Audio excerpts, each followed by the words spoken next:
안녕하세요, 링컨맘입니다. 아이고, 진짜 이런 육아 지옥에서 탈출하고 싶다. 다른 집 애들은 다 괜찮아 보이는데 행복한 육아를 해보고 싶다. 그 아이를 더 잘 키우고 싶어서 영상을 찾아보고 또 이렇게 한 걸음 나가시는 어머님들을 위대하다고 말씀을 드리고 싶습니다. 독박 육아가 지긋지긋하다고 이 시간을 그냥 보내고 계시는 분들 꼭 힘내셔서 이 영상 끝까지 보시고 진짜 화이팅 넘치고 육아가 이렇게 행복할 수 있을까? 진짜 이거 천국 아니야? 이렇게 느낄 수 있는 육아를 할 수 있는 방법을 지금부터 얘기 나눠보도록 해요. 자, 그럼 첫 번째, 꼴을 봐야 한다. 아이들은 그럴 수 있다. 그러려면 어떻게 해야 되냐? 공부하세요. 육아도 공부입니다. 내가 생각하는 방법대로 내 상식선에서 이 아이를 맞추려고 하면 안 됩니다. 저는 우리 링컨이를 9년 만에 낳았습니다. 거의 10년이라는 시간 동안 정말 많은 간접 경험을 통해서 아이들을 키우는 모습, 그리고 아이가 성장해 가는 모습, 어떤 부모 밑에서 어떻게 자라는지도 봤고요. 공부를 정말 간접적으로 직접적으로 많이 했습니다. 진짜 피크로 공부를 했던 건 우리 링컨이를 임신했었을 때 정말 육아 공부를 많이 했어요. 이 아이가 태어나서 이 정도 나이가 되면 이런 모습을 보이는 게 당연하구나, 이렇게 자라겠구나, 이럴 수도 있겠구나, 이런 거를 생각하고 상상하면서 즐겁게 공부를 했습니다. 모르는 엄마들이 너무 많아요. 언니 우리 애는 왜 이래? 쟤 보니까 안 그러던데 얘는 또 왜 이런 모습을 보여? 내가 태교를 잘못했나 봐. 그렇지 않습니다. 그 나이에 맞는 정상적인 평균 행동이에요. 그런데 우리 엄마들은 꼴을 못 봐요. 애가 어떤 행동을 하면 화가 나고 내 상식으로 있을 수 없는 행동을 했을 때 내 애가 문제가 있는 것 같다고 생각을 합니다.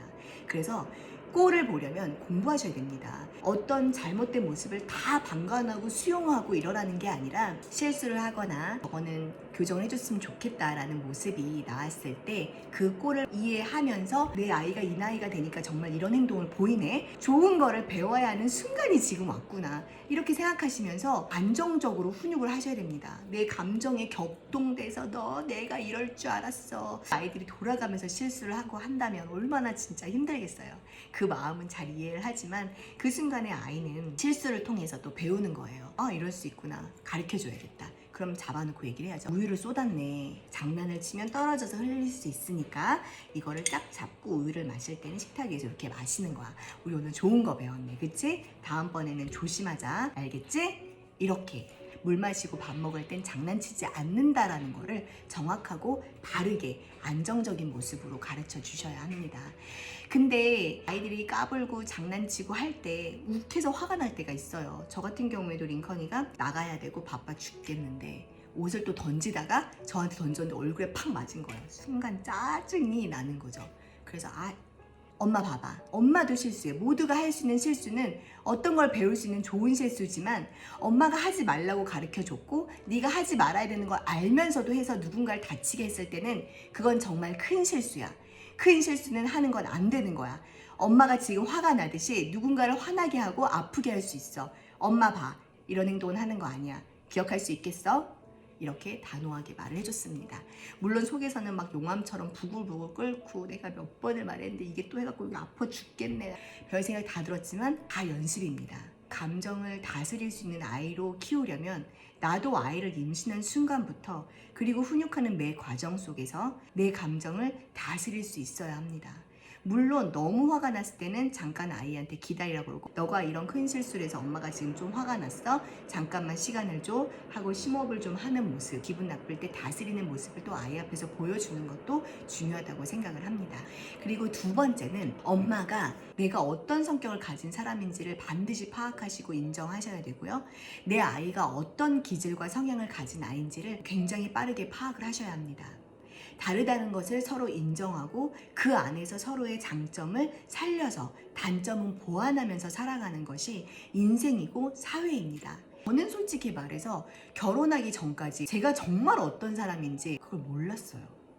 결혼하고 아이를 낳아보니 얼만큼 할 수 있고 얼만큼 할 수 없는 사람인지를 또 알게 됐습니다. 그 아이의 고유의 성향을 거스르려고 하면 안 됩니다. 나는 뭔가를 빨리빨리 해야 되는 급한 성격이고 나는 완벽하게 해야 되는 성격이다. 그런데 내 아이는 느긋하고 느리다. 잘못된 게 아닙니다.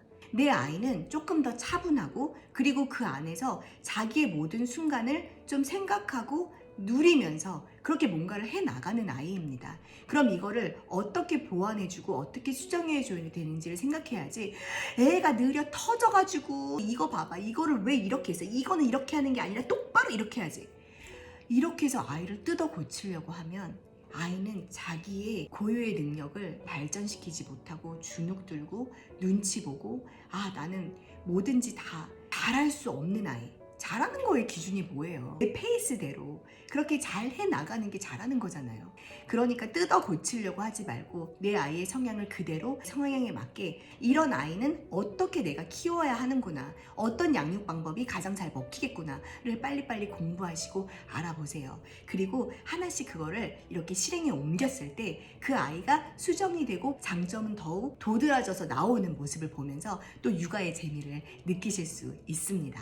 그리고 세 번째, 컨디션 관리, 수면 관리 반드시 하셔야 됩니다. 아이들이 잠이 들었을 때 하고 싶은 거 많죠. 드라마도 봐야 되고, 쇼핑도 해야 되고, 인터넷 기사도 봐야 되고, 누가 열애설 났다 다 봐야 되잖아요. 포기하세요. 어느 정도 기본적으로 확보되어야 되는 수면 시간이 반드시 있다면 그거를 꼭 지키도록 하세요. 물론 특별한 경우를 제외하고는 저는 웬만하면 7시간 이상을 자지 않았다, 저는 그 다음날 제 육아가 너무 힘들어집니다. 예민해지고 너무 힘들어요. 나에게 다시 오지 않을 그 아이와의 소중한 그 시간이 엉망진창 피곤하고, 또 엄청 또 이제 가슴을 치면서 후회할 괴물 같은 모습에 화도 내게 되고, 악순환이 반복되니까 체력 관리 그리고 수면 관리 하시라는 걸 꼭꼭, 그게 너무너무 중요합니다. 제가 이거는 가장 중요하다고 느끼는 겁니다. 행복한 엄마 밑에 행복한 아이가 자랍니다. 이 아이를 위대하게 정말 하나의 올바른 인간으로 키워내기 위해서는 반드시 긍정 육아, 감사하는 육아가 필요합니다. 이 아이가 어떤 자리에 있건 어떤 삶을 살건 올 수밖에 없는 실패와 위기 속에서 그것을 잘 이겨내고 긍정적으로 살아갈 수 있는 게 가장 가치 있는 그런 모습이 아닐까라고 생각을 하기 때문인데요. 태생적으로 조금 생각하는 것이 긍정적이지 않고 우울감과 부정감이 더 많으신 분들이 있습니다. 아, 그래서 난 안 돼, 이렇게 생각하시지 마시고요. 이거 연습하면 나의 뇌에 생각하는 방법을 반드시 바꿀 수 있습니다. 항상 아침과 잠들기 전에 내가 감사할 일들을 굳이 찾아내서 감사가 훈련이 되게 해야 합니다. 그리고 내 입에서 부정적인 말과 부정적인 생각은 끊어내시려고 노력을 하셔야 됩니다.